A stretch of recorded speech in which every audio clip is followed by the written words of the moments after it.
माननीय सरकार्यवाह जी, माननीय क्षेत्र संघ चालक जी, माननीय प्रांत संघ चालक जी, उपस्थित सभी संघ के माननीय अधिकारीगण और राष्ट्र जीवन के विभिन्न क्षेत्रों में काम करने वाले सभी गणमान्य जन, विदेशों का प्रतिनिधित्व भारत में करने वाले सभी डिप्लोमैट्स, पूज्य संत चरण, माता भगिनी। 2018 में इसी प्रकार का एक कार्यक्रम इसी सभागृह में हुआ था। संघ के बारे में बहुत सारी चर्चाएं चलती ही है। ध्यान में आया कि चर्चा में जानकारी कम है। जो जानकारी है वो ऑथेंटिक नहीं है और इसलिए अपने तरफ से संघ की सत्य और सही जानकारी देना, जो भी संघ के बारे में चर्चा हो वो परसेप्शन के आधार पर न हो, फैक्ट्स के आधार पर हो।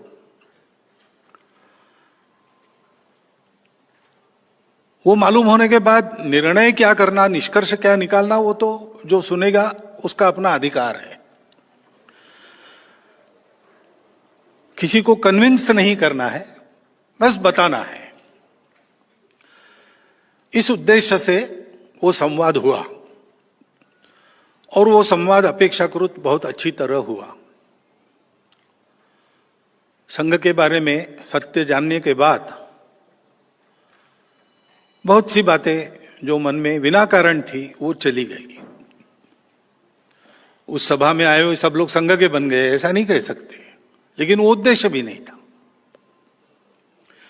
अभी शताब्दी के कार्यक्रमों का विचार जब हो रहा था तब फिर से ये कल्पना आई कि फिर से ऐसा एक संवाद उस समय एक ही स्थान पर हुआ था, देश में 4 स्थानों पर हो, ताकि अधिक लोग उसमें सहभागी हो सके, बाद में प्रश्न पूछ सके। लेकिन जो पहले बताया उस समय भी मीडिया ने बहुत अच्छी तरह उसको सारे देश में पहुंचाया था, तो वही सारी बातें फिर से बतानी है क्या? संघ एक विषय है तो संघ के बारे में हर साल नया बताने का कुछ नहीं रहता है। तो इस बार ये हुआ कि 100 वर्ष पूरे हो गए, आगे हम संघ के कार्य को कैसा देखते हैं, हमारे मन में क्या चल रहा है, ये भी रखा जाए। इसलिए न्यू हॉराइजन्स, नए क्षितिज, ऐसा शब्द व्याख्यानमाला के टाइटल में है। और दूसरा ये किया जाए कि 70-75% नए लोगों को बुलाया जाए।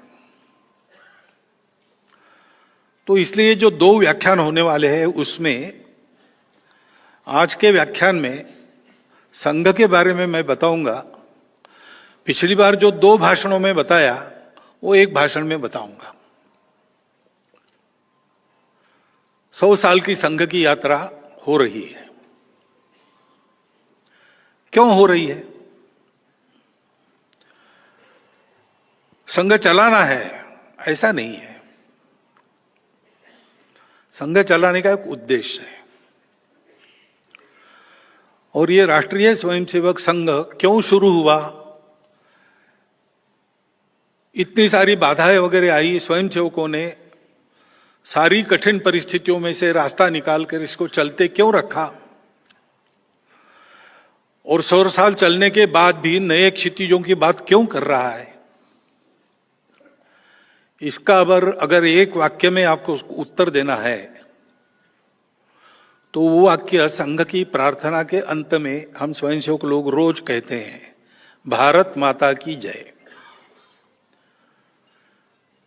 अपना देश है, उस देश की जय जयकार होनी चाहिए। उस देश को विश्व में एक अग्रगण्य स्थान मिलना चाहिए। लेकिन क्यों मिलना चाहिए? अग्रगण्य स्थान तो एक ही देश प्राप्त करेगा। और विश्व में सैकड़ों देश है, उसके लिए भी एक नई स्पर्धा उत्पन्न करनी है क्या? तो ऐसा कोई इरादा नहीं है, लेकिन उसके पीछे एक सत्य है। दुनिया में इतने देश है, क्यों है? विश्व बहुत पास आ गया है। अभी ग्लोबल बात होती है। विश्व पास आ गया है, इसलिए ग्लोबल विचार करना ही पड़ता है। तो एक देश के बड़े होने का महत्व क्या है? तो यद्यपि सारे विश्व का जीवन एक है, मानवता एक है, फिर भी वो एक जैसी नहीं है। उसके अलग अलग रूप है, अलग अलग रंग है। और ऐसा होने के कारण विश्व की सुंदरता बढ़ी है, क्योंकि हर एक रंग का अपना अपना कंट्रीब्यूशन है, योगदान है। और अगर विश्व के इतिहास को देखते हैं तो स्वामी विवेकानंद का वो कथन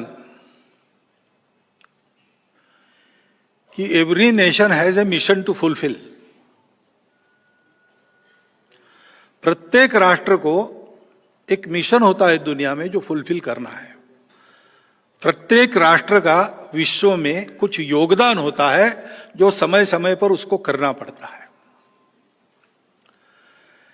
वैसे भारत का भी अपना एक योगदान है। विश्व के किसी देश को बड़ा होना है,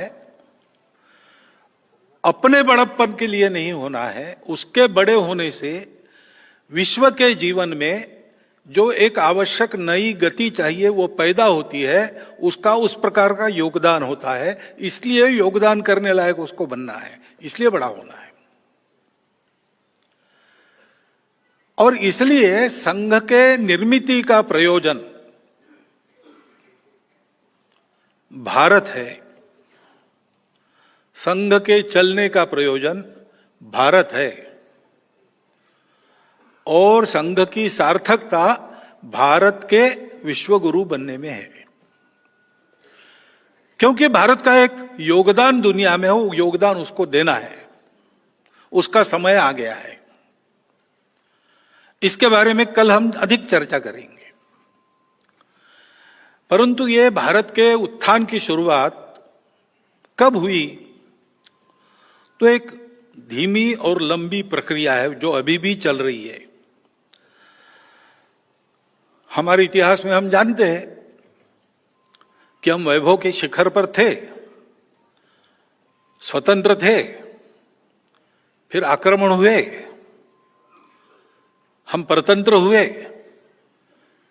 और 2 बार बड़ी परतंत्रता झेलकर हम स्वतंत्र हुए। उस परतंत्रता में से मुक्त होना ये पहला काम था। अपने देश को बड़ा करना है तो स्वातंत्र्य आवश्यक है। श्रृंखलाओं में बंधा आदमी स्वतंत्रता प्राप्त नहीं कर सकता, और इसलिए अपने लिए कुछ कर भी नहीं सकता है। तो ये स्वातंत्र्य के लिए प्रयास शुरू हुए, और एक व्यापक अखिल भारतीय प्रयास, उसके लिए युद्ध 1857 में हुआ। वह युद्ध कुल मिलाकर विफल हुआ, और उस विफलता के कारण देश में विचार शुरू हुआ कि यह हमारा देश है, हमारी जनसंख्या प्रचंड है, हमारे अपने राजा महाराजा है, हजारों मील दूर से आकर मुट्ठी भर लोग जो इस देश को जबरदस्ती चला रहे थे, उनके सामने हम हार कैसे गए, हार क्यों गए? तो बहुत आशावादी लोगों का उत्तर था कि इस बार हार गए तो क्या हो गया, फिर से एक बार ऐसा ही प्रयास करना चाहिए, सशस्त्र क्रांति। तो एक धारा वो फिर से बह चली, क्रांतिकारकों की धारा। देश के लिए अपना जीवन, अपना यौवन हवन करने वाले लाखों उदाहरण उस धारा में से निकले, जो हम सब के आज भी प्रेरणा स्रोत है, आदर्श है जीवन के बारे में। देश समर्पित जीवन कैसा होता है। परंतु उस धारा का प्रयोजन समाप्त हो गया स्वतंत्रता मिलने के बाद, और इसलिए सावरकर जी उस धारा के एक दैदीप्यमान रत्न थे। उन्होंने स्वतंत्रता के बाद पूना में अपने उस क्रांतिकारक अभियान का समापन विधिवत कर दिया, सार्वजनिक कार्यक्रम करके। तो धारा अब नहीं है, उसकी आवश्यकता भी नहीं है, परंतु देश के लिए जीने मरने के लिए प्रेरणा स्रोत वो धारा बनी है। लेकिन कुछ लोगों को लगा कि ये लड़ाई में हम कम थे इसलिए नहीं हारे हैं, हमको राजनीति का पता नहीं है, लोगों में राजनीतिक जागृति नहीं है, केवल सैनिक लड़ेंगे तो काम नहीं होता है, सामान्य व्यक्ति भी खड़ा होना चाहिए, और इसलिए हम परतंत्र है इसका उनको भान करा देने वाला राजनीतिक उपक्रम करना चाहिए। तो उस स्वतंत्रता के युद्ध के बाद 57 के बाद भारतीय असंतोष ठीक से व्यक्त हो और वो हानि न करे, इसलिए कुछ व्यवस्था हो रही थी, लेकिन इन सब लोगों ने उसको अपने वश में कर लिया और उसको स्वतंत्रता के लड़ाई का हथियार बनाया। इंडियन नेशनल कांग्रेस के नाम से वो धारा चली। उसी में से अनेक प्रकार के राजनीतिक प्रवाह निकलकर आज हम देखते इतने सारे राजनीतिक दल अपने देश में है। स्वतंत्रता के पहले स्वतंत्रता के लिए लोगों की राजनीतिक जागृति, ये लक्ष्य उनका था और वो अच्छी तरह से हो गई। सामान्य व्यक्ति भी, चरखा तो अपने देश का परंपरागत है, वो नई बात नहीं थी, लेकिन देश के लिए चरखा चलाना ये बात सिखाई उस राजनीतिक आंदोलन ने। देश के लिए जीना मरना, हर काम में देश का विचार करना, ये वातावरण सारे देश में हो गया। फलस्वरूप स्वतंत्रता मिली। सशस्त्र संघर्ष भी चल रहा था, उनका भी बड़ा योगदान था, कुछ दुनिया की परिस्थिति भी थी। स्वतंत्रता प्राप्त होने के बाद उस धारा को जिस प्रकार जैसे प्रबोधन करना चाहिए उस प्रकार होता तो आज का दृश्य का कुछ अलग होता, लेकिन वैसा हुआ नहीं, ये हम सब लोग देख रहे हैं। दोषारोपण करने की बात नहीं, ये फैक्ट है। एक धारा थी, उन्होंने कहा कि ये सब होगा लेकिन अपने समाज में कुछ कमियां है, रूढ़ी कुरीतियों से ग्रस्त अपना समाज है, उसको आधुनिक शिक्षा का स्पर्श नहीं है, अंधविश्वासों से भरा है, उसको ठीक करना चाहिए। और इसलिए तरह तरह के सुधार आंदोलन अपने देश में हुए और कुछ आज भी चल रहे हैं। उनका परिणाम तो हुआ, प्रभाव तो हुआ, लेकिन सब कुछ ठीक नहीं हुआ। अभी भी ऐसे सुधार के उपक्रम, सुधार के अभियान, सुधार के आंदोलन करने पड़ते हैं। और एक धारा थी जिन्होंने कहा कि पहले अपने मूल पर चलो फिर से, हम उसको भूल गए हैं। स्वामी दयानंद सरस्वती, स्वामी विवेकानंद, दो मुख्य नाम उसमें लिए जाते हैं, जिन्होंने अपने मूल पर समाज को खींचने का प्रयास किया। उसके चलते जो जो हुआ, इन पहले की 3 धाराओं सहित भारत में आज जो कुछ चल रहा है उस पर इनका प्रभाव है। कहीं ना कहीं प्रेरणा स्रोत वहां पर है, कहीं ना कहीं विचार का जो प्रवाह है वो वहां से जुड़ता है। परंतु ये चारों धाराएं चली जैसा भारत हमको चाहिए। 75 वर्ष आजादी के पूरे हुए, लेकिन हम अभी ऐसा नहीं कह सकते कि वैसा खड़ा हुआ। इसका कारण क्या है? संघ के निर्माता जो थे डॉक्टर हेडगेवार,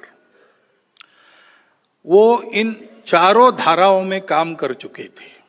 उनको हम जन्मजात देशभक्त कहते हैं, क्योंकि बचपन से ही ये चिंगारी उनके मन में थी कि देश के लिए जीना चाहिए, देश के लिए मरना चाहिए।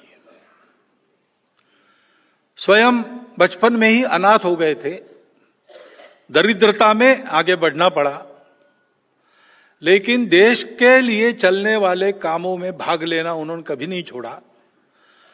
और विद्यार्थी के नाते उनका जो कर्तव्य था अपनी पढ़ाई अच्छी तरह से पूर्ण करना, उसमें अपने विद्यालय में पहले 10 में आना ये भी कभी उनका छूटा नहीं। वंदे मातरम आंदोलन 1905-6 में जो हुआ, उस समय उन्होंने नागपुर के सारे विद्यालयों में उस आंदोलन का संगठन किया। जब इंस्पेक्टर लोग स्कूल इंस्पेक्शन के लिए आते थे तो हर क्लास में उनका स्वागत वंदे मातरम से होता था। चिढ़कर उन्होंने सारे विद्यालय बंद कर दिए। कौन इसके पीछे पता लगाने का प्रयास किया। 4 महीने स्कूल बंद रहे, पता नहीं लगा। अंत में कॉम्प्रोमाइज हो गया, जो अभिभावक गार्डियंस थे और सरकार इनमें, कि एक नॉमिनल अपॉलॉजी हो जाए स्कूल में एंटर करते समय गेट पर, और शिक्षक खड़ा रहे हो, पूछे गलत हुआ ना, माफी चाहते हो ना, तो मुंडी हिलाना, नॉमिनल अपॉलॉजी। स्कूल शुरू हुए, लेकिन 2 छात्र नागपुर के थे जिन्होंने ये भी करने का इनकार कर दिया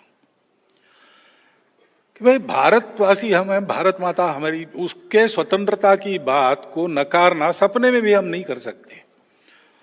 वो हमारा श्रद्धा स्थान है, वंदे मातरम कहना ये हमारा अधिकार है, और इसलिए हम सपने में भी उसको ना नहीं कर सकते, तो हम माफी कैसे मांगेंगे।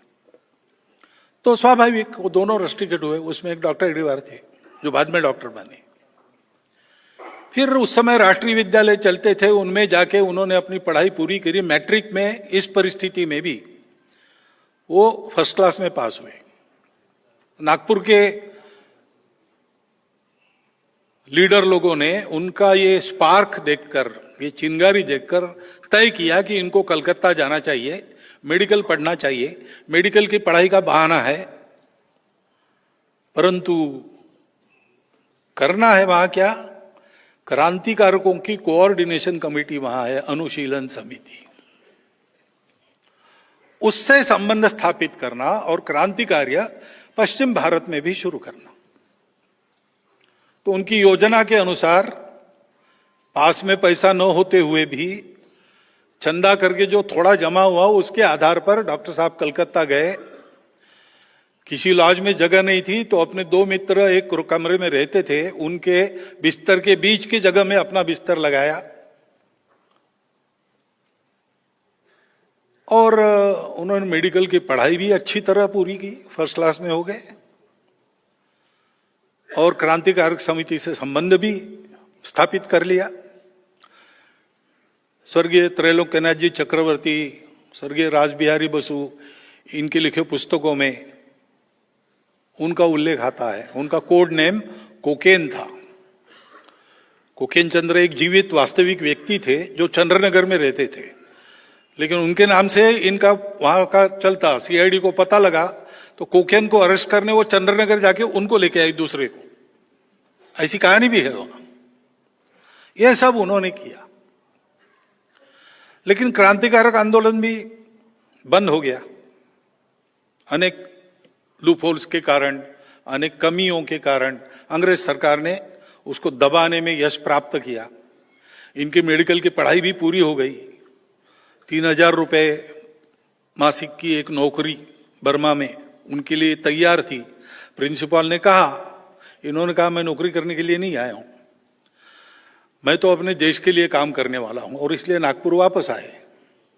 चाचा जी ने विवाह के बारे में पूछा, चाचा जी को पत्र लिखा कि इस जीवन में मुझे दूसरा कोई काम करना नहीं है, क्योंकि उन्होंने प्रतिज्ञा की थी अनुशीलन समिति में प्रवेश करने के पहले कि यह जन्म मेरा देश के लिए है, अपने सुख का विचार अगले जन्म में करेंगे। और इसलिए कांग्रेस का जो आंदोलन चल रहा था उसमें उन्होंने भाग लिया। 1920 में उस आंदोलन का प्रचार करते समय जो भाषण किए, उसके चलते सेडिशन का मुकदमा उन पर चला,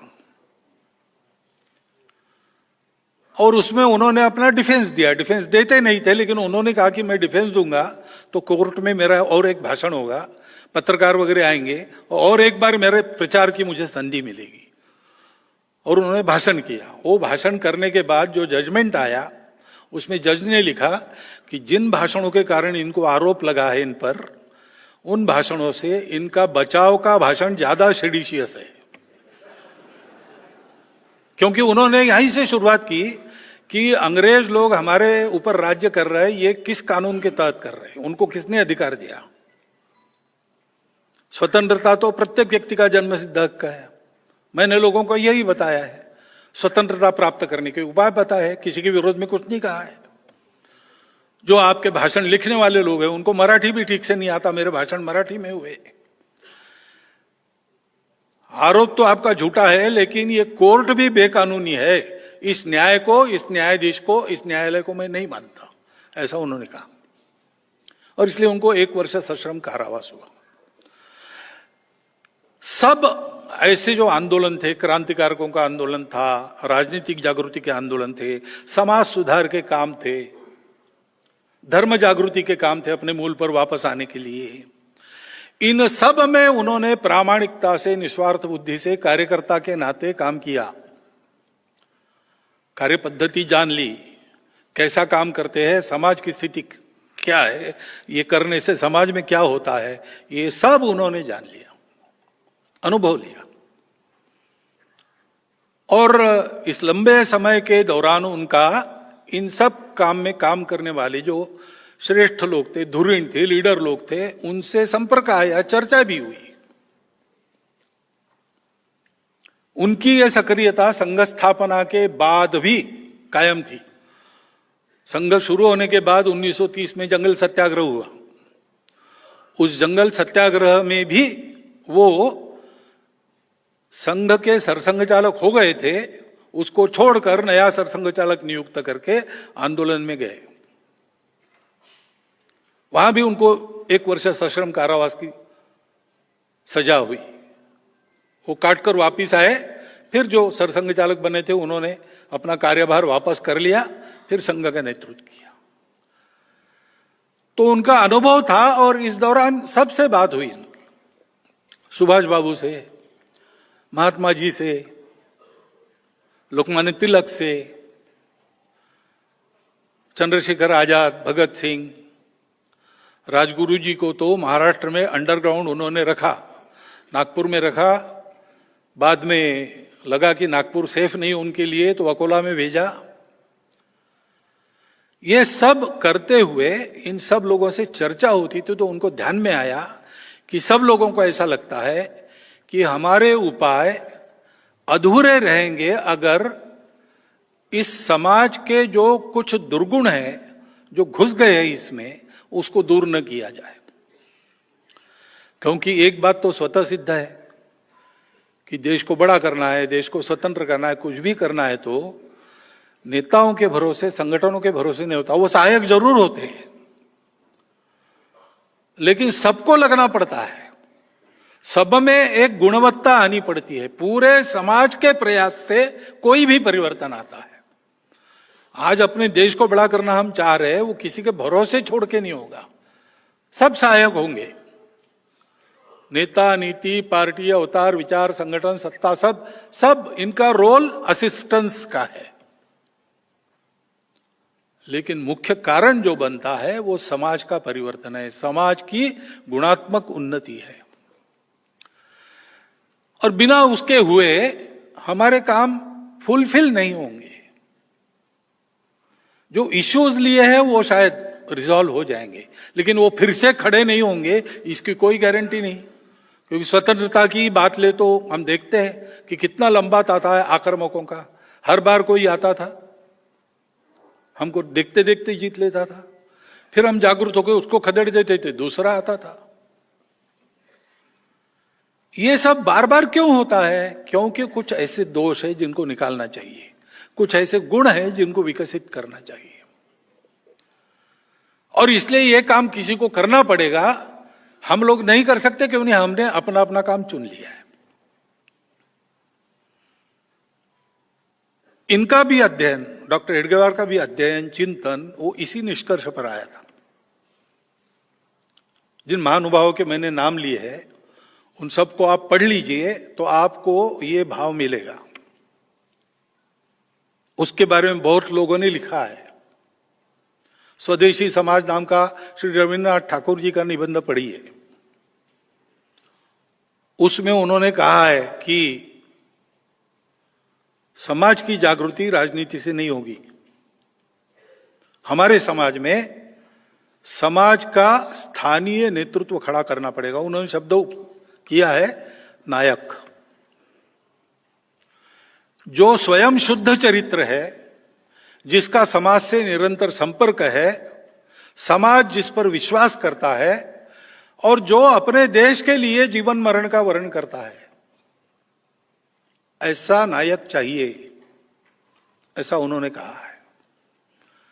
इतने बड़े खंडप्राय देश में गांव-गांव में, गली-गली में ऐसा नायक चाहिए, जिसके जीवन से एक वातावरण बनता है, वातावरण में समाज अपनी कृति बदलता है।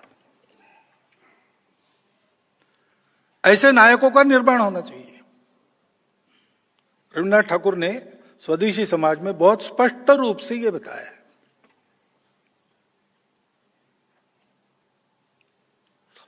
इन सब के बोलने में, लिखने में ये बात आई है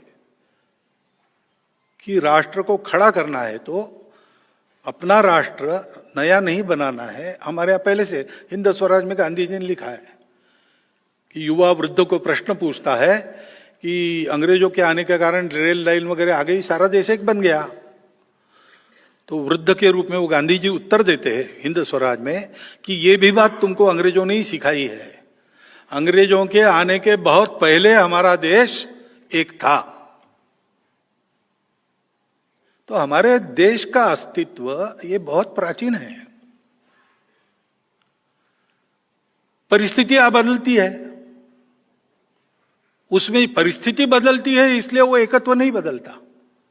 स्वदेशी समाज में ही रविन्द्रनाथ जी ने लिखा है कि कोई नया व्यक्ति हम में आने से हम भारत के लोग डरते नहीं, क्योंकि सबके प्रति अपनेपन का हमारा स्वभाव है। इस देश में हिंदू, मुसलमान, बौद्ध आदि आदि आपस में संघर्ष नहीं करेंगे, इसी देश के लिए जिएंगे, इसी देश में मरेंगे। आपस में संघर्ष करते करते कोई एक हल वो इसका निकाल लेंगे और साथ में जिएंगे। आगे वो कहते हैं कि ये हल अहिंदू न होकर विशिष्ट रूप से हिंदू होगा। ये उन्होंने लिखा है। उस शब्द के बारे में क्या है बाद में बताता हूं मैं, परंतु यह विचार सब में था कि अपना देश प्राचीन समय से एक है, अपने समाज को उन्नत बनाना चाहिए। वो सदा के लिए संकट परंपरा का निवारण करने का एकमात्र उपाय है। लेकिन फुर्सत नहीं है, तो डॉक्टर हेडगेवार ने सोचा कि किसी को फुर्सत नहीं है तो मैं इसके प्रयोग करता हूं। ये बात उन्होंने त्रैलोक्यनाथ चक्रवर्ती जी को बहुत पहले 1911 से 14 वो कलकत्ता में रहे शायद, उस समय बताई थी। और नागपुर वापस आने के बाद मेडिकल की पढ़ाई पूरी करके आंदोलनों में भाग लेते लेते उन्होंने इसके कई प्रकार के प्रयोग किए कि ये कैसे हो सकता है, संपूर्ण देश को जोड़ा कैसे जा सकता है, संपूर्ण देश को बड़ा कैसे किया जा सकता है, देश के व्यक्ति में गुणवत्ता का निर्माण कैसे किया जाता है। इसके अनेक प्रयोग किए उन्होंने भारत सेवाश्रम संघ के काम को देखा था। वो जिस अनुशीलन समिति के सदस्य थे उनके भी कई ऐसे मनुष्य निर्माण के कार्यक्रम चलते थे। ये सारा अनुभव लेकर उन्होंने एक चिंतन किया, एक उपाय निकाला, उसका प्रयोग किया। और उस प्रयोग के यशस्वी होने के बाद उसकी चर्चा की। उनके जो तरुण साथी सार्वजनिक जीवन में सक्रिय तो थे ही, तो बहुत सारे तरुण उनके व्यक्तित्व के कारण उनके साथ रहते थे, उनसे चर्चा की और 1925 में घोषणा की। 100 वर्ष हम आज मना रहे, लेकिन प्रत्यक्ष ये इस संघ का बीजारोपण उसके कई वर्ष पहले डॉक्टर साहब के मन में हुआ था। मन में उस बीज ने एक आकार धारण किया अंदर एक अंकुर धारण किया और 1925 के विजयादशमी के बाद डॉक्टर साहब ने घोषणा की कि आज से यह संघ हम प्रारंभ कर रहे हैं। उद्देश्य उन्होंने कहा संपूर्ण हिंदू समाज का संगठन। अब यहां प्रश्न खड़ा होता है, बाकी लोगों को क्यों छोड़ा? तो पहली तो बात है कि जिनको हम हिंदू समाज कहते हैं आजकल, हिंदू समाज, हिंदू नाम लगाना जिसको है उसको इस देश के प्रति जिम्मेवार रहना पड़ेगा। ये रिस्पॉन्सिबल समाज है, क्योंकि इसको नाम मिला है, इस देश के लोगों को वो नाम मिला है, बहुत पहले मिला है। महावीर प्रसाद जी द्विवेदी है, उन्होंने लिखा है कि जरतुष्ट्र के काल में बाहर के लोगों ने हमको ये नाम दिया, हमको तो जरूर नहीं थी अलग नाम की। हमने अपना धर्मशास्त्र लिखा तो मानव धर्मशास्त्र यही उसका नाम है, क्योंकि हमारे यहां यही कहते थे हम, माता च पार्वती देवी, पिता देवो महेश्वरा, बांधवा शिवभक्ताश्च, स्वदेशो भुवनत्रया, या अयम निजः परो वेति गणनाम लघुचेतसाम उदार चरिता नाम तु वसुधैव कुटुंबकम। हम मनुष्यों में अंतर नहीं करते थे, सारे मानव।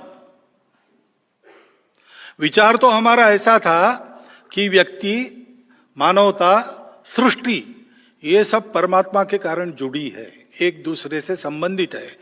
एक का जो होता है वो दूसरे पर भी परिणाम करता है, और इसलिए मनुष्य को अपने विकास का विचार करना है तो इन तीनों के विकास में अपना विकास है, ये मानकर अपने विकास का प्लान करना पड़ता है। ये इस देश का स्वभाव है। तो हमको अलग नाम की जरूरत नहीं थी। लेकिन जरतुष्ट्र वहां गए, उनको पूछा गया कौन हो, तो उन्होंने कहा कि हमारे पूर्वज किर्गिस्तान में भारत से गए थे, सिंधु नदी के उस पार से गए थे। अब उस समय ईरान के लोग सिंधु नदी के उस पार वालों को हनत कहते थे, उसका हनदू हो गया, हिंदू हो गया। ये एक कथा है। दूसरी कथा है कि ऐसा कहने के बाद ईरान के लोगों ने इस्राएल के लोगों के पूछने पर यहूदियों को कहा कि हमारा एक हिंदू गुरु है, और वो बात घूमते घूमते अपने पश्चिम किनारे पर व्यापार के जरिए आ गई। व्यापारियों ने पकड़ा वो शब्द, लेकिन ठीक है, उनको शब्द से क्या करना है, सौदा पटने से काम है, व्यापार चलता रहा। इंटेलेक्चुअल लोगों के पास वो आ गया, तब अपने पुराणों में आ गया, तम देव निर्मितम देशम हिंदुस्थानम प्रचक्षते।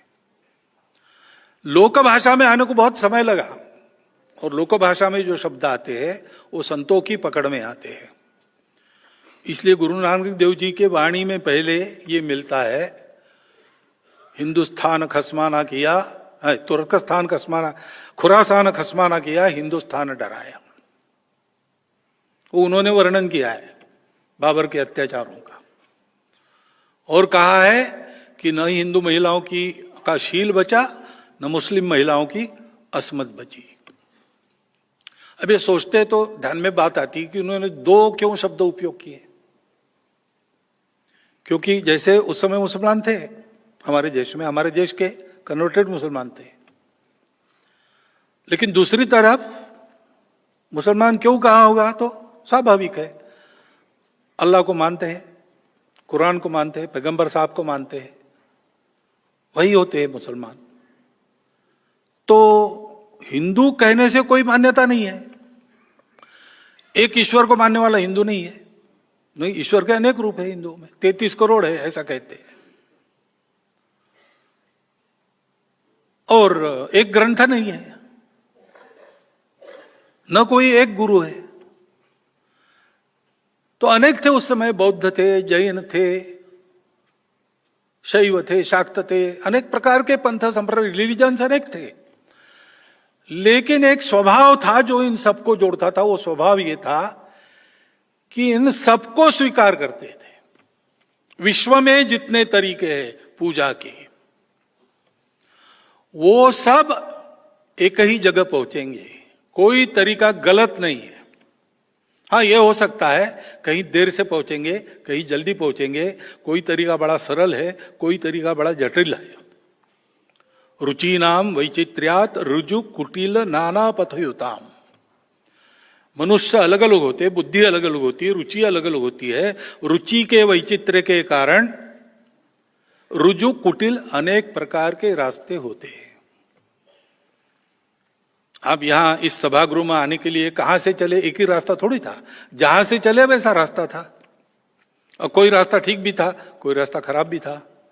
रास्ता खराब है इसलिए आप घूम कर भी आए होंगे, रास्ता खराब है तो भी समय पर पहुंचेंगे इसलिए उसी खराब रास्ते से भी आए होंगे। ये अपना अपना मन है।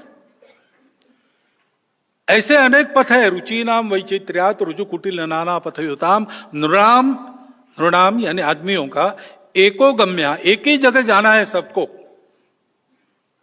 भगवान को कहते त्वम असि, तुम ही हो जो सबके गंतव्य हो। नृणाम एको गम्यस्त्वम असि। कैसे? पयसाम अर्णवयेव। विश्व में कहीं भी पृथ्वी पर वर्षा होती है तो अंत में सागर में जाती है। ये श्रद्धा रखने वाले सबको उन्होंने एक नाम दिया, हिंदू। तो हिंदू यानी क्या? इसमें जो विश्वास करता है, अपने अपने रास्ते से चलो भाई, अपना जो रास्ता मिला है स्वाभाविक रूप से उस पर श्रद्धा रखो, बदलो मत, दूसरों को बदलो मत। इस पर श्रद्धा रखो, दूसरों की भी श्रद्धा है, उसका पूर्ण सम्मान करो, उसका स्वीकार करो, उसका अपमान कभी मत करो। और रास्तों को लेकर झगड़ा मत करो, आपस में मिलजुल कर चलो। ये परंपरा जिनकी है, ये संस्कृति जिनकी है, वो हिंदू है। और ये परंपरा संस्कृति ऐसी क्यों बनी? इसका कारण भारतवर्ष है। भारत का भूगोल ऐसा था कि हम प्रोटेक्टेड थे चारों तरफ से। पहले आक्रमक आते ही नहीं थे, कौन आएगा? सागर लांघकर कौन आएगा? वो जहाज नहीं थे, वो इतनी बर्फीली चोटियां लांघकर कौन आएगा? पूरा सैन्य लेकर तो नहीं आ सकता। इसलिए हम सुरक्षित थे। और अंदर भरपूर था, जनसंख्या भी इतनी नहीं थी जितनी आज है। और इसलिए सब लोग इस वृत्ति के बने कि भाई मिलजुल कर रहो, फालतू झगड़ा क्यों करते हो? दुनिया को शायद परिस्थिति मिली होगी स्ट्रगल फॉर एग्जिस्टेंस और सर्वाइवल ऑफ द फिटेस्ट इसकी, लेकिन हमारे प्राचीन समय में भारत में यह स्थिति नहीं थी। There was no struggle, it was abundant for everybody. और जो परंपरा थी उसमें संयम था, इसलिए देयर वॉज अबंडेंस। तो झगड़ा क्यों करना है? क्यों नहीं करना है? क्यों? जीना है ना, तो मिलजुल कर जी सकते हैं, झगड़ा कौन करेगा? और इसलिए हमको फुर्सत भी मिली, हमको सुरक्षा भी मिली, हमको समृद्धि भी मिली। तो हमने जो एक ह्यूमन सर्च सारी दुनिया में चलता है, और दुनिया बाहर का देखकर रुक गई, जो दिखता है उसके आगे कुछ नहीं है, माइक्रोस्कोप लगाओ तो ज्यादा दिखता है, उसके परे कुछ नहीं है, ऐसा सोच के दुनिया रुक गई। हम वहां रुके नहीं, हमने दृष्टि को अंदर कर लिया और अपने अंदर की सत्य को खोजा हमने। और उसने हमको बताया कि सर्वत्र एक ही है, दिखता अलग अलग है, सब एक है। और इसलिए अपना स्वाभाविक धर्म क्या है? समन्वय, संघर्ष नहीं। तो ये जो संस्कृति थी, उस संस्कृति का उपजाव क्यों हुआ? वो इसी के कारण हुआ है। और इसलिए उस मातृभूमि के प्रति भक्ति है। मां ने हमको अन्न पोषण केवल इतना नहीं दिया, संस्कार दिए है। भारत माता ने हमको ये संस्कार दिया है, वो हमारी मां है। और ये केवल कपोलकल्पित बात नहीं है, इसके आधार पर प्राचीन समय से हमारे पूर्वज जीते आए हैं। ऐसा जीवन खड़ा करने के लिए उन्होंने खून पसीना सब बहाया, प्राणदान भी किया है। इस भूमि के संरक्षण संवर्धन के लिए भी बलिदान दिया है, परिश्रम किया है। वो इतिहास हमको प्रेरणा देता है, वो पूर्वज हमारे पूर्वज है। इनको मानने वाला वास्तव में हिंदू है।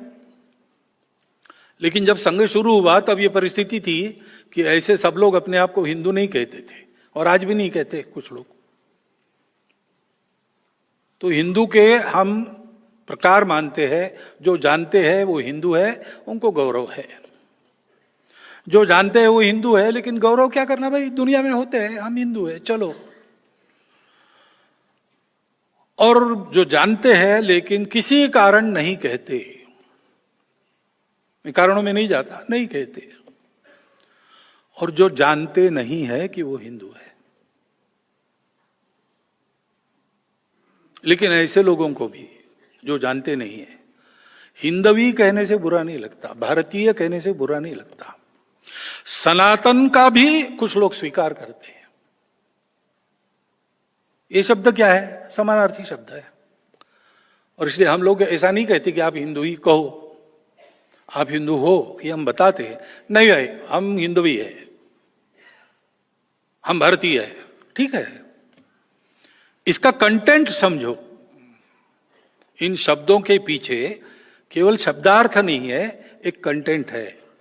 वो कंटेंट जियोग्राफिकल नहीं है,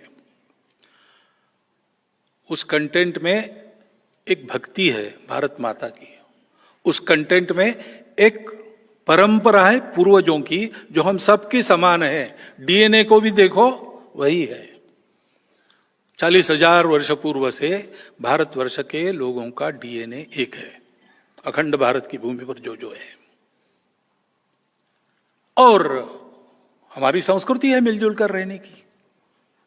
ये बातें अलग अलग अलग रूप जो है वो हम में अलगाव पैदा नहीं करते, क्योंकि हम ये मानते ही नहीं कि एक होने के लिए यूनिफॉर्म होना पड़ता है। यूनिफॉर्मिटी से यूनिटी आती है, ऐसा नहीं है। डाइवर्सिटी में भी यूनिटी है, क्योंकि डाइवर्सिटी भी यूनिटी का ही प्रोडक्ट है। लेकिन कोई परीक्षा है और प्रश्न आ गए 4, 2 तो बड़े कठिन है, 2 आसान है। पहले कौन सा? पहले आसान प्रश्न छोड़ो। इसलिए जो अपने आप को हिंदू कह रहे हैं, पहले उनको संगठित करो, उनका जीवन अच्छा बनाओ। तो किसी कारण जो अपने आप को हिंदू होके भी नहीं कहते, वो भी कहने लगेंगे। वो तो होने लगा है। और किसी कारण जो भूल गए, उनको भी याद आएगा, वो भी होगा। लेकिन करना क्या है? संपूर्ण समाज का संगठन, संपूर्ण हिंदू समाज का संगठन। हिंदू शब्द का आग्रह क्यों है हमारा? क्योंकि ये जो कंटेंट है, ये कंटेंट पूर्णतः व्यक्त करने वाला वो एक ही शब्द है। और हिंदू कहने से हिंदू वर्सेस ऑल ऐसा नहीं होता है, हिंदू बनाम कोई, ऐसा नहीं है। क्योंकि हिंदू इसका मतलब इंक्लूसिव, इंक्लूसिविटी की मर्यादा क्या है? कोई मर्यादा नहीं। जब आगे एक व्यक्ति नहीं, पूरा परिवार, पूरा परिवार नहीं, पूरा गांव, गांव नहीं भैया जनपद, जनपद नहीं भैया प्रांत, प्रांत नहीं देश, देश नहीं विश्व, मानवता नहीं केवल, सृष्टि भी। अनंत के साथ एक हो जाओ।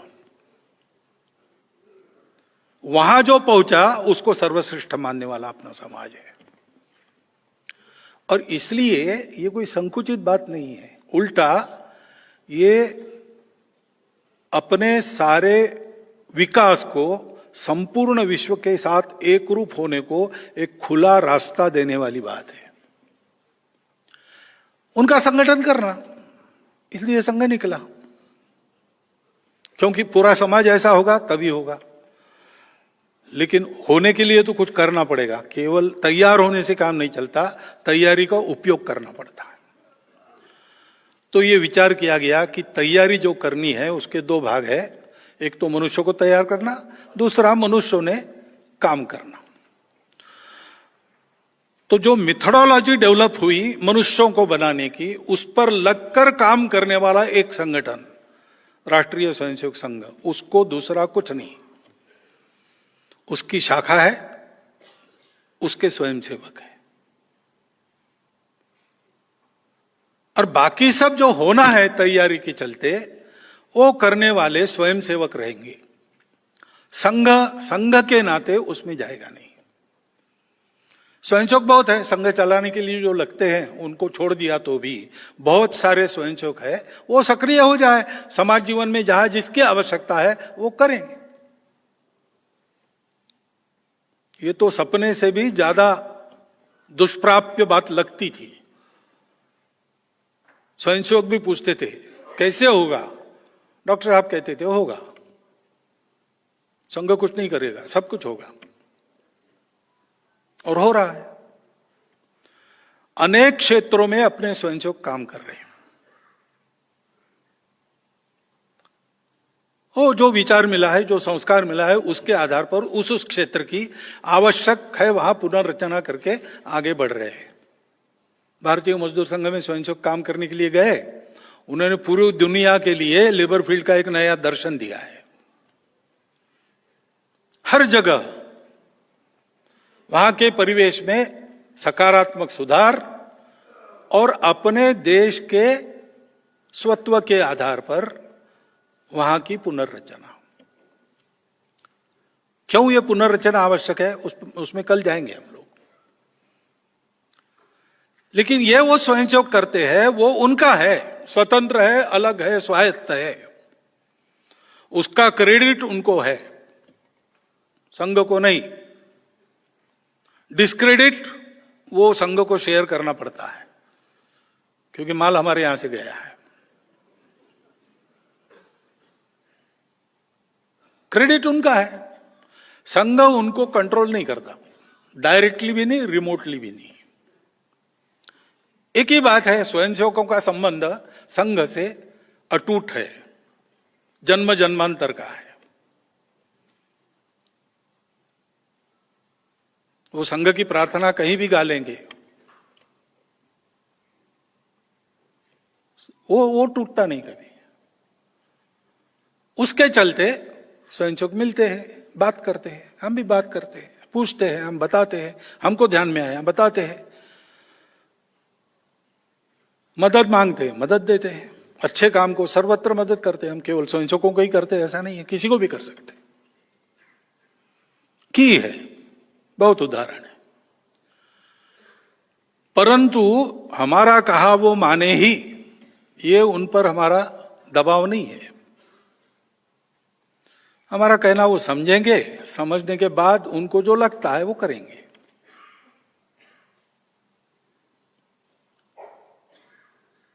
क्योंकि उनके क्षेत्र में वो काम कर रहे हैं, उनका अनुभव है, उनकी एक्सपर्टाइज है। हमारी नहीं है ऐसा नहीं है, लेकिन करना तो उनको है। जो करने वाला है वो, उसको जो स्वतंत्रता मिलनी चाहिए करने की, तो उनको मिलती है। और संगठन में केवल स्वयंसेवक नहीं है, उनके साथ बहुत सारे लोग हैं। संगठन तो संघ के नहीं है, वो जनता के है। स्वयंसेवकों ने खड़ी की है, अथवा पहले से जो थे उसमें स्वयंसेवक है, उसमें उनका प्रभाव कम ज्यादा होता है। अन्य लोग भी साथ है, सबको साथ लेके चलाना स्वयंसेवक के नाते यही सिखाया हमने। मतभेद हो तो भी मनभेद न हो, साथ में लेकर सबको चले, ये स्वभाव सबका रहे, इसी को तो संगठन कहते हैं। हमारी अपेक्षा उनसे ये संगठन ठीक रहे, स्वयंसेवक ठीक रहे, वो करते हैं, हम बताते रहते हैं। वो स्वतंत्र, अलग, स्वायत्त और धीरे धीरे स्वावलंबी होते हैं। मदद मांगने की स्थिति नहीं रहती उनकी। विचार, संस्कार और आचार ये ठीक रहे, इतनी हम स्वयंसेवक की चिंता करते हैं, संगठन की चिंता वो करते हैं, वो हमारी नहीं है। इस प्रकार हम आगे जाते हैं, और ये हमको एक दबाव गुट नहीं बनाना है सबका मिलके। भारत में, पूरे भारत में सबको संगठित करने के लिए संघ है। तो आपको भी अनुभव आया होगा कि 30 साल 40 साल पहले शायद आप में से बहुत लोग संघ के घुर विरोधी रहे होंगे और शायद उनमें से कुछ लोग आज संघ के समर्थक बन गए। आप घुर विरोधी थे तब भी अपने थे और आज हमारे हैं तब भी अपने ही है। एक देश है, 142 करोड़ का देश है, कितने मत होंगे? बहुत मत होते हैं। मत अलग होना ये अपराध नहीं, ये तो प्रकृति ने दिया हुआ गुण है।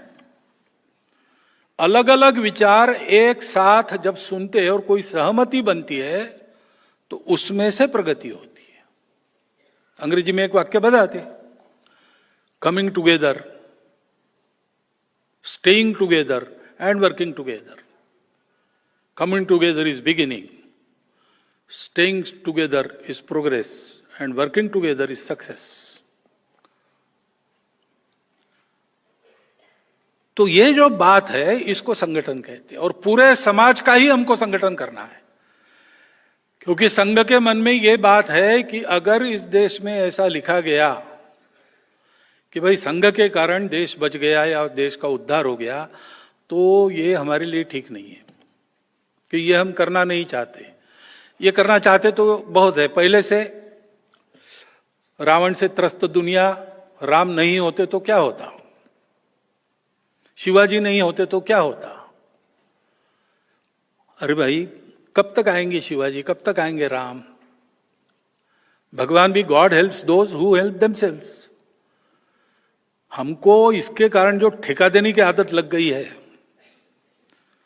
नेता को ठेका दो, पार्टी को ठेका दो, सरकार को ठेका दो, तुम देश का कल्याण करो। हम क्या करेंगे? हम तुम जो कर रहे हो उसमें से मीन मेख निकालते चर्चा करते बैठेंगे। ये ठीक नहीं है। देश का जिम्मा हम सबका मिलकर है। जैसे हम हैं वैसे हमारे प्रतिनिधि होंगे, वैसे हमारी पार्टियां होंगी, वैसे हमारे नेता होंगे। तो हम अच्छे बने और हम करें देश के लिए संपूर्ण समाज का संगठन। इसके लिए हम कहते प्रार्थना में विजय त्रिच न संहता कार्य शक्ति, हमारी संगठन शक्ति के आधार पर, हमारी यानी किसकी? संपूर्ण हिंदू समाज की। क्योंकि हमने परिचय दिया है उसके पहले, वयम हिंदू राष्ट्रांग भूता, हम हिंदू राष्ट्र के अंगभूत है। तो पूरी हिंदू समाज का दायित्व है, तो पूरा हिंदू समाज ऐसा बनना चाहिए। हमारी संगठित कार्य शक्ति यानी पूरे समाज की संगठित कार्य शक्ति। और हिंदू राष्ट्र की बात करते हैं हम, तब भी प्रश्न खड़े हो जाते हैं, क्योंकि राष्ट्र का हम ट्रांसलेशन करते नेशन, वो कंसेप्ट वेस्टर्न कंसेप्ट है। नेशन के साथ स्टेट जुड़ता है, राष्ट्र के साथ स्टेट आवश्यक नहीं है। हमारा राष्ट्र है पहले से। हिंदू शब्द निकाल के आप विचार करो, हमारा राष्ट्र पहले से है। गांधी जी ने भी कहा है, एक राष्ट्र के नाते हम लड़े हैं, बार बार लड़े हैं। उत्तर से दक्षिण, पूर्व से पश्चिम हमारा संचार रहा है। पूरे देश के साथ हमारी सेंसिटिविटी जुड़ी है। हम एक राष्ट्र है। इस राष्ट्र में हम सर्वदा स्वतंत्र नहीं थे, लेकिन राष्ट्र था। सदा हमारे राजा नहीं थे, अंग्रेज भी राजा हो गए, तुर्क अरब भी राजा हो गए, लेकिन राष्ट्र था। एक राजा नहीं था, अनेक राजा थे, अनेक राज्य थे, अनेक व्यवस्थाएं थी, लेकिन राष्ट्र था। मंत्र पुष्पांजलि में हम कहते हैं ना, स्वस्ति साम्राज्यम भौज्यम स्वराज्यम वैराज्यम राज्यम पारमेष्ठ्यम महाराज्यम महागणाधिपत्य। स्वस्ति साम्राज्यम वैराज्यम, पूरी लंबी मालिका राज्य व्यवस्थाओं की इतने प्रकार है। और फिर भी आगे कहते हैं पृथिव्यै समुद्र पर्यंताया एक राट इति। समुद्र पर्यंत जो पृथ्वी है, पृथ्वीराज यानी कृषि योग्य बनाई भूमि, उसमें एक राट है। चक्रवर्ती थे तब भी हम यही कहते थे, चक्रवर्ती नहीं थे, अलग अलग राज्य थे तब भी हम यही कहते थे, अंग्रेज राजा थे तब भी हम यही कहते थे, विदेशी आकर राज करते थे तब भी हम यही कहते, राष्ट्र था। सत्ता बदलती रही। हिंदू राष्ट्र शब्द का सत्ता से कोई मतलब नहीं, और हिंदू राष्ट्र के प्रखर होते, विद्यमान रहते जो जो शासन रहा है वो शासन हमेशा पंथ संप्रदाय का विचार करने वाला शासन नहीं है। उसमें सबके लिए न्याय समान है।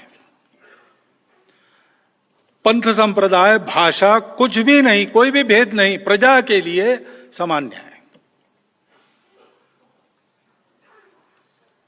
और इसलिए जब हम हिंदू राष्ट्र कहते हैं तब हम किसी को छोड़ रहे, ऐसा नहीं है। हम हिंदू राष्ट्र कहते हैं तो किसी का विरोध कहते, ऐसा नहीं है। संघ इसमें से हुआ ही नहीं है। संघ किसी विरोध में, प्रतिक्रिया में नहीं निकला है। गुरुजी के प्रेस कॉन्फ्रेंस में गुरुजी को पूछा गया कि हमारे गांव में तो मुसलमान और ईसाई है नहीं, हमारे यहाँ शाखा का क्या काम है। गुरुजी ने कहा कि भैया तुम्हारे गांव की छोड़ दो, पूरे दुनिया में भी मुसलमान ईसाई नहीं होते तो भी हिंदू समाज अगर इस अवस्था में रहता तो संघ की शाखा की आवश्यकता थी, क्योंकि संगठन किसी के विरोध में नहीं होता। आप सब लोग कुछ ना कुछ तो व्यायाम करते होंगे, कम से कम मॉर्निंग वॉक, इवनिंग वॉक करते होंगे। आपको कोई पूछे कि आप ये व्यायाम कर रहे हैं, किसको पीटने का इरादा है? अरे भाई, व्यायाम अपने आप को तंदुरुस्त कहने के लिए। अब कभी मारपीट होती है तो व्यायाम का शरीर काम में आता है, ये बात अलग है। लेकिन व्यायाम का उद्देश्य किसी को मारने के, स्वस्थ होना शरीर की स्वाभाविक अवस्था है, संगठित होना समाज की स्वाभाविक अवस्था है, बिना उसके कोई काम सफल नहीं होता है। इसलिए संपूर्ण समाज का संगठन ये करता है संघ, और ये 100 साल से कर रहा है। और 100 साल की यात्रा के बारे में कहे तो क्या बताएं। पहले ही हमको डॉक्टर हेडगेवार ने बताया कि संगठन के जीवन में 3 स्थितियां रहती, वो पार करनी पड़ती, उसके बाद फिर कार्य सिद्धि होती है। पहली अवस्था रहती है उपेक्षा की। संघ की भी उपेक्षा, विचार की मान्यता नहीं थी संघ शुरू हुआ तब। डॉक्टर हेडगेवार को पूरे देश में प्रसिद्ध लीडर नहीं थे। देखने में व्यक्तित्व भी ऐसा बहुत एक भरभक्कम शरीर वाला आदमी, काला ही था, चेचक के दाग थे चेहरे पर, सामान्य वेश, मध्यम वर्गीय महाराष्ट्रियन का जैसे रहता था उस समय वैसा, और सामान्य भाषा, ऐसे ही थे।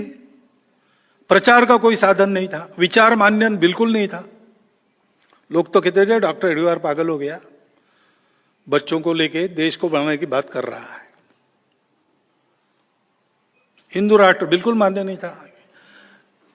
अच्छे अच्छे हिंदू लोग कहते थे कि हिंदू तो अब मरने जा रहा है, छोड़ो, this is a dead society, ऐसा बोलते थे। और इसलिए उपेक्षा थी। हमारे प्रचारक थे, संघ कार्य के लिए निकले, कोई प्रचारक के शब्द नहीं था, लेकिन अंदर एक चिंगारी जग गई, निकल गए तो कुछ था ही नहीं, ठौर ठिकाना। भागलपुर में, बिहार में पहले बार प्रचारक गए नागपुर से, जैसे तैसे जुगाड़ करके उनको टिकट का पैसा तो डॉक्टर साहब ने दिया। कुछ उस समय 3 रुपया 12 आना भागलपुर तक का टिकट था, तो उनके पास में 1.25 रुपया बचा। भागलपुर में कोई परिचित नहीं, बिहार में कोई परिचित नहीं, काम शुरू नहीं हुआ था शायद, रहने का ठिकाना नहीं, कुछ नहीं। तो पटना से भागलपुर एक पैसेंजर जाती थी, रात को पहुंचती थी, वहां रात भर पड़ी रहती थी, सुबह निकल आती थी। उस पैसेंजर में रात को सोते थे। स्टेशन पर ही सारा सुबह वाला निपटते थे और फिर गांव में घूमते रहते थे रात तक। इसके घर जाओ, उसके घर जाओ, इसकी बात करो, उससे बात करो।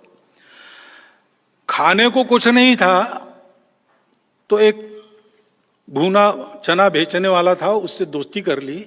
1 पैसे का वो थोड़ा ज्यादा चना उनको रोज देता था, उस पर उनका भोजन चलता था। शाखा शुरू हो गई तो एक बाल स्वयंसेवक के घर कोई पर्व था, भोजन के लिए कोई चाहिए था। इसने उनको पूछा आप ब्राह्मण है क्या? उसने कहा हाँ। तो बोले चलिए हमारे यहाँ एक ब्राह्मण चाहिए। तो इसलिए उसके घर गए। उसके माताजी को पता चला कि ये एमकॉम है और सब छोड़कर हिंदू समाज को संगठित देश के लिए आया है। तो उस माताजी ने बताया कि भागलपुर में 11 बजे दोपहर, रात को 8 बजे तुम्हारा भोजन होना चाहिए, कहीं नहीं तो हमारे यहाँ आओ। मैं 11 बजे के बाद 1 घंटा राह देखूंगी, फिर गांव में घूमूंगी, तुम्हारा भोजन हुआ कि नहीं देखूंगी, हुआ होगा तो मैं करूंगी, नहीं तो नहीं करूंगी। अभी अभी मैं वहां क्षेत्र प्रचारक बन के गया, तब मैंने देखा वो जो बालक था 8वीं में उस समय, वो हमारे विभाग संघ चालक बन गए थे, उनके घर में ये चलता था। उस समय तो हमारी ये हालत नहीं थी। एक बड़े प्रसिद्ध नेत्र शल्य विशारद के यहाँ हमारा भोजन था, वहाँ हमारा भोजन हो रहा था। महाशय हमारे विभाग संघ चालक जी बैठे थे, हमने बोला आइए, तो बोले नहीं मेरा घर में भोजन है। तो फिर जाइए, समय हो गया, क्यों गया? उन्होंने कहा नहीं, आपका भोजन पूरा होने के बाद मुझे रिपोर्ट करना पड़ेगा, तब घर में बहुएं भोजन करेगी। समाज ने हमको संभाला, जैसा संभाला वैसा हम रहे, किसी बात की मान्यता नहीं, एक श्रद्धा लेकर चले, डॉक्टर हेडगेवार पर विश्वास रखकर चले। और फिर विरोध शुरू हुआ। क्या विरोध हुआ? किसी स्वयंसेवी संगठन का इतने लंबे समय तक इतना कड़ा विरोध और कटु विरोध, इसका भी कोई पुस्तक आप देख के तैयार कर सकते हैं। क्या क्या नहीं हुआ। झूठे आरोप मढ़े गए, हत्याएं हुई, संघर्ष हुआ। अपने को बचाने को जितना लड़ना था उतना हम लड़ते थे, लेकिन हमको बताया जाता था ये अपना ही समाज है। गुरुजी के घर पर हमला हुआ फरवरी में 48 में, तो साहब एक स्वयंसेवक रक्षण करने गए, उन सबको गुरुजी ने घर भेज दिया, जाओ अपना समाज है। इस समाज ने जब अपने को सराहा तब अच्छा लगा ना, और वही अगर मारने को आता है तो मेरे घर के आंगन में मेरा रक्त बहेगा, समाज का नहीं बहेगा। आप सब लोग जाओ वापस। ये वृत्ति थी, क्योंकि आधार क्या है हमारा? संघ के कार्य का आधार कोई विरोध, कोई प्रतिक्रिया नहीं, शुद्ध सात्विक प्रेम हमारे अपने कार्य का आधार है। जिस आधार पर हम विविधता में एकता देखते हैं वो तो सत्य रूप है, प्रेम रूप है, करुणा रूप है। संघ के स्वयंसेवकों ने हमेशा यही मन में बात रखी कि ये सब होगा, लेकिन सब अपने हैं। और जैसा मैं कहता हूं, संघ हिंदू के नाते चलता है, तो हिंदू का ये अपनापन केवल हिंदू के लिए नहीं है, वसुधैव कुटुंबकम है। वही बीज रूप में हम परिवार में अपनेपन के आधार पर चलते हैं। हम गांव को अपना गांव मानकर चलते हैं, देश को अपना देश मानकर चलते हैं। ये क्रमिक विस्तार हमारा होता है। ये मनुष्य जीवन के क्रमिक विकास का आलेख है। ये ध्यान में रखकर स्वयंसेवकों ने हमेशा बरता है। पास में कुछ नहीं था, स्वयंसेवकों की निष्ठा, स्वयंसेवकों की श्रद्धा, उनका विश्वास, इसके आधार पर संपूर्णतः स्वयंसेवकों के आधार पर हम चले। हमने अपने पद्धति में भी यही रखा है, संघ को स्वयंसेवक चलाएंगे। हम परावलंबी नहीं हैं, हम सब मामलों में स्वावलंबी है। Main money and ammunition. हमारे पास कार्यकर्ता नहीं थे, हमने रेडीमेड कार्यकर्ता नहीं लिए, हमने अपने कार्यकर्ता खुद बनाए, वो बन रहे हैं। कार्यकर्ता बनते हैं, वो शाखाएं चलाते हैं, शाखाएं चलती है, कार्यकर्ता बनते हैं, वो बनते हैं, अधिक शाखाएं खुलते हैं, अधिक कार्यकर्ता बनते हैं। पैसा हमारे स्वयंसेवक साल में एक बार गुरु दक्षिणा करते हैं। संघ को चंदा नहीं देते, दान नहीं देते। देश के लिए समर्पित होने की मेरी प्रतिज्ञा है। तो वास्तव में समर्पण मेरा कितना भावना की दृष्टि से कितनी उत्कटता पर है, इसका टेस्ट करते हैं। वो साल भर जमा करते हैं, बढ़ता रहे इसलिए सब्जी खाना छोड़ देते हैं, दाल खाना छोड़ देते हैं, चाय पीना बंद कर देते हैं। बच्चा अपना एक एक पाई कहीं से मिले जमा करके उसको गुरु दक्षिणा में डालता है। शामू पवार नाम का स्वयंसेवक था, 9वीं में पढ़ता था। माता पिता दोनों मजदूर थे, रोज की रोटी रोज बनती थी, रोज की कमाई से। ऐसा घर, ऐसी झोपड़ी घर का। और गुरुदक्षिणा में उसके गण ने तय किया कि देखो प्रत्येक ने 21 रुपया गुरुदक्षिणा तय करनी चाहिए, अपने गण का ये टारगेट है। तो उसने माता जी से मूंगफली बनवाई, चीना बादाम या क्या, सॉल्टेड पीनट्स, और 3 महीना इंटरवल में सिनेमा टॉकीज में जाके वो बेचता था। 21 रुपए जमा हो गए, बंद कर दिया, घर में 21 रुपए रख दिए। 15 दिन बाद था गुरुदक्षिणा समर्पण का कार्यक्रम, घर को बताया गुरुदक्षिणा है। 15 दिन उस घर में जहां हाथ पर उनका पेट था वहां पर वो 21 रुपया पड़ा रहा, किसी ने हाथ नहीं लगाया, उसने वो गुरुदक्षिणा में डाला। एक एक स्वयंसेवक ऐसा करता है। नागपुर में डॉक्टर साहब का स्मारक स्मृति मंदिर खड़ा हुआ, मैं बचपन में शाखा में जाता था तो मुझे याद है वहां एक डिब्बा रखा था। हम कुछ मिलता है, उस समय तो ज्यादा मिलता नहीं था घर से, लेकिन कहीं कभार मिल रहा, कोई मेहमान आ गए, जाते समय कुछ रख दिया हाथ पर, रखते भी ज्यादा नहीं थे। वो पुराना एक छेद वाला पैसा रहता था तांबे का, तो वो हम उस डिब्बे में डालते थे। पूरा रेशमबाग का परिसर जो बना है या कहीं का भी, यहाँ दिल्ली का कार्यालय स्वयंसेवकों ने बनाया, स्वयंसेवक चलाते। संघ को चलाने के लिए संघ किसी के सामने हाथ नहीं पसारता, संपूर्ण स्वावलंबी संगठन है। और इसलिए हम लोग जो है हमारी दृष्टि से विचार करके जो अच्छा लगता है वो बोल सकते हैं, जो खराब लगता है वो भी बोल सकते हैं, लेकिन उस बोलने के पीछे कोई विरोध की भावना नहीं है। ना काहू से दोस्ती, ना काहू से बैर। और दोस्ती कहे तो सब अपने हैं, सबके प्रति प्रेम है। उस प्रेम के आधार पर और स्वयंसेवकों की निष्ठा तपस्या के आधार पर हम यहां पर पहुंचे हैं। कितने बड़े त्याग हुए, कितने बड़े बलिदान हुए हैं, उस पर हम खड़े हैं, ये हम जानते हैं। उनके प्रति मन में, और एक उस भाव का वर्णन मैं नहीं कर सकता, ऐसे भाव हमारे सबके मन में है। और इस संघ को हमको आगे ले जाना है।